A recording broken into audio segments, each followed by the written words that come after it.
आयशा, हम बात कर रहे हैं वक्त की कीमत के हवाले से।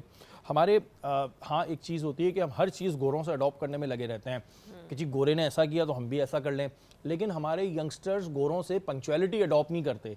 हम अपने यंगस्टर्स को किस तरह आदत डालें कि भाई पंक्चुअलिटी लाएं, टाइम को समझें, टाइम की कदर कीमत को समझें, इसका जिम्मेदार कौन है?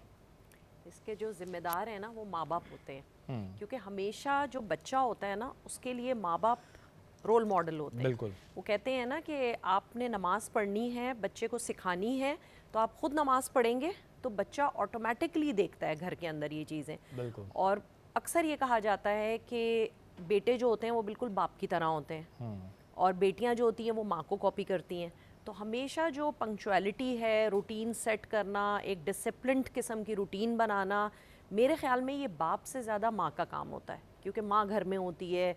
अगर वो एक छोटे से बच्चे को उस रूटीन का आदी कर देगी तो ऑब्वियसली जब वो बड़ा होगा तो वो उसी रूटीन को फॉलो करेगा।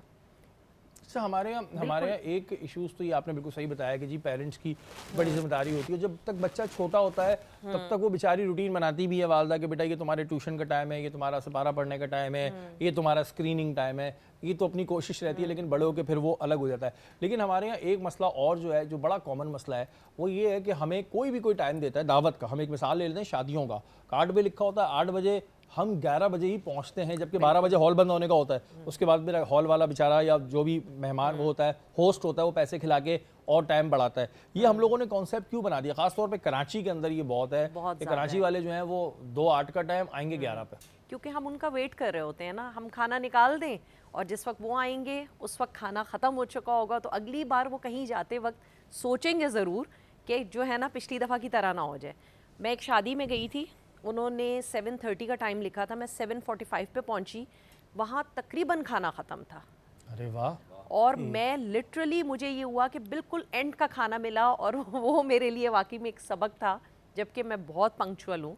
लेकिन होना ये चाहिए, हम लोगों का वेट कर रहे होते हैं, लोगों को भी पता है कि जब तक जब तक हम नहीं जाएंगे, हॉल नहीं भरेगा तब तक खाना नहीं अभी खुलेगा, तो कुर्सियाँ सीधी होंगी, ये सब होगा। तो मतलब ये पूरा सिस्टम ही ना हमारा बिगड़ा हुआ है, पूरा सिस्टम हमारा बिगड़ा हुआ है। कोई वक्त की कदर तो हम लोगों में है ही नहीं ना। इवन हम अपना फ्रेंड सर्कल में ही अगर मैं आपको बताऊं कि हमारा लंच का टाइम 1:30 का है, तो मोस्टली लोग 2 बजे से आना शुरू होते हैं। तो बेस्ट जो है ना इसको रोकने का ये है कि भाई 1:30 पे खाना लग गया, जो आ रहा है, जो लगा हुआ है वो खा लो, नहीं है वापस चले जाओ। जो अच्छी अच्छी चीजें होंगी वो तो खत्म हो गई, वो तो खत्म हो जाएंगी, वो खत्म हो जाएंगी, वो नहीं मिलेंगी। तो और आपको नेक्स्ट टाइम के लिए वो कम से कम ना आपके माइंड में ये चीज़ रहेगी।